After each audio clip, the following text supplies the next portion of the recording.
Hey guys, and welcome to Diode, a community-driven science and tech lifestyle channel. Microsoft Flight Simulator 2020, the most beautiful and accurate simulation of aviation, with the biggest library of commercial aircrafts in its possession, has hit the market and oh my god has it taken the world over by storm. Where it seems like everyone, literally everyone is talking about it. YouTubers building PCs just to get the best experience possible in this 150GB of behemoth of a game. But that's not all. In fact, to enjoy it in full scale, you also need a super fast internet plan to make your load times less than millenniums. Yeah, all of this sounds a bit too fancy and expensive, but we want to be a part of this trend too. But the problem is, we do not really have the money to go buy a top of the line PC and a super expensive data plan. So, here are some alternatives to play right on your phone and tablet and be as close as you can to the Microsoft Flight Sim 2020. All of these alternate simulators have been tested on a Samsung Galaxy A51 with an Exynos 9611 and 6GB of RAM. Because it was the most sold phone of the year 2020, so it's safe to assume that a lot of you guys must be using this phone. Each sim will be judged in 4 categories: graphics, realism, aircraft library, and value for money. Rated as 5 to be the best and 0 to be the worst.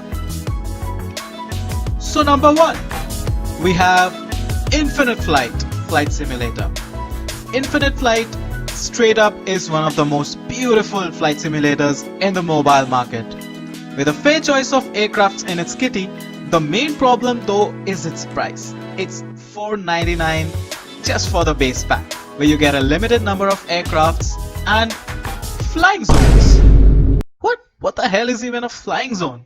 Yes, flying zones. Which means that once you take off from an airport, you're only constricted to this area bound by this green box. And honestly, this is super annoying. For example, you can't fly from the east coast of USA to the west coast in one session. You are basically bound in this green zone.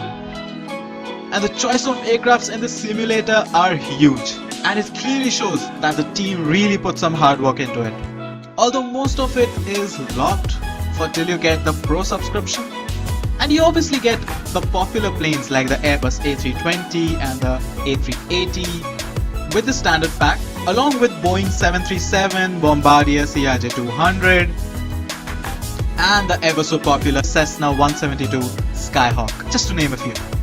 But another cool thing is the option to slap on your favorite airline's livery to get as close as to the real deal. Another cool thing about Infinite Flight is the access to defense aircrafts like the A-10, Lockheed P-38 and McDonnell Douglas FA-18. All of this with the initial download. Now coming in with the test flight.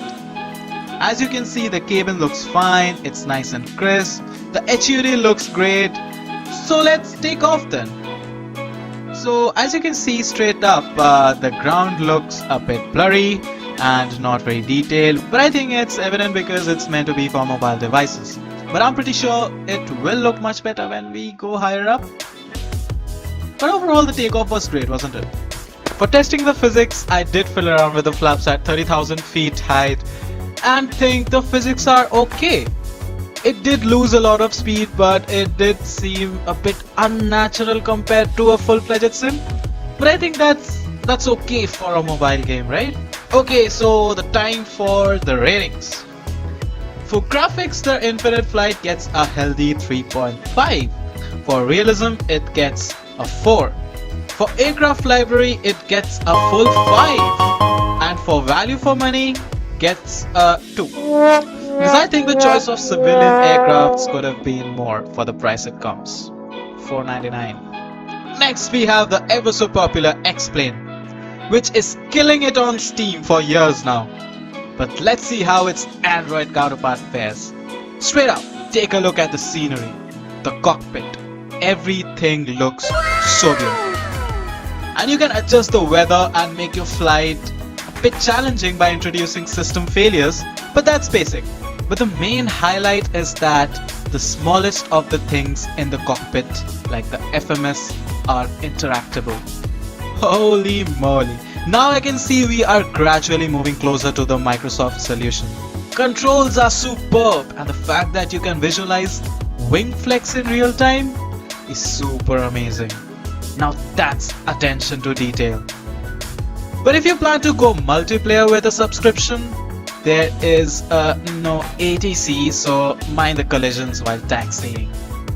The aircraft library has all the essentials, like the standard 737 and the 777, but X-Plane adds on my personal favorite, the F-22 Raptor, and the legendary A-10 Thunderbolt II, or better known as Warthog, and also an option to fly helicopters for once, which is completely unnecessary though. The physics are pretty much identical to the original X-Plane 10 and overall gets a big thumbs up. The only problem with this game are the downloads, and there are so many of them, each of them going up to 700 megabytes, and sometimes feels frustrating, infuriating if you solely depend on a mobile data plan. The map is decent too, at least better than the Infinite Flight, because no bounding regions. Now for the rating, X-Plane gets a 5 for graphics, because it's simply best in class. Realism is a healthy 4. Aircraft library will be a 3.5 for the lack of starter aircrafts and infuriating downloads. And value for money gets a healthy 4 too, coming absolutely free for starters, and then the user gets to choose if he or she is interested to spend that extra cash for the extra features. Now the final contestant is the RFS, or Rotos Flight Simulator, which delightfully sits right in the sweet spot in between the X-Plane and the Infinite Flight. RFS does lose out by giving the users the least number of starter aircrafts, although having a massive library including the legendary Concorde. All the essentials from Airbus and Boeing are present, with some special Russian features like the Tupolev. One point to note is that it does not have defense aircrafts, which really should not matter if your chief interest lies in commercial aviation. But I felt that the physics of RFS are the best, because while landing the turboprop Saab 340B, the ground effect was very well eminent, which for people who don't know what is the cushioning effect that resists a fixed-wing aircraft to land when its distance to the ground is equal or less to the wingspan. And the same effect pulls the aircraft to the ground while taking off. These little touches quickly add up to give a way better experience overall, but I could identify it because I'm a veteran in this. If you are just starting out, you might never notice this. RFS shines with its user interface. Everything is well laid out and has the best ground system of all the contestants. So RFS gets a healthy 4 for the graphics, a full 5 for the realism, lacks the cockpit interaction from the X-Plane, but with such small screens in which the sim will be played, I don't think it will be used anyways. But the physics are gold in RFS, and a fairly decent ATC too comes as a bonus, alleviating the overall feel. And the value for money is a 3, since you would need to pay a small fee of 46 cents to dive into the game and only get 3 planes to fly for starters. That's a sin. Anyways, the score stands Infinite Flight to be 14.5 out of 20, X-Plane gets a 16.5 and RFS gets 16. So it's pretty clear that X-Plane wins by half a star. But I must say that all the 3 are the best you can get in a mobile platform. So it's up to you which one you would like, because at the end of the day it depends how much money you want to put in it. Because all of these sims require a pro membership to enjoy all the perks. But overall, I think that you will be more happy with X-Plane and RFS. But just to let you know, all these have a YouTube channel with pretty decent tutorials to make you an ASIM pilot. I will surely link them down below in the description. If you think we missed out any sim, make sure to tell us in the comment section and we would love to know your thoughts and reviews on the video. So please make sure to share it in the comments. So that should conclude the video, guys. If you made this far, please consider to drop a like. Diode is on a mission to build a vocational training center for the kids who can't afford to attend one. Please check out the About section of the channel to know more about the details of our mission and how you can be a part of it.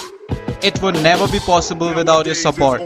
So do check out the About section and be a part of our community by clicking the subscribe button.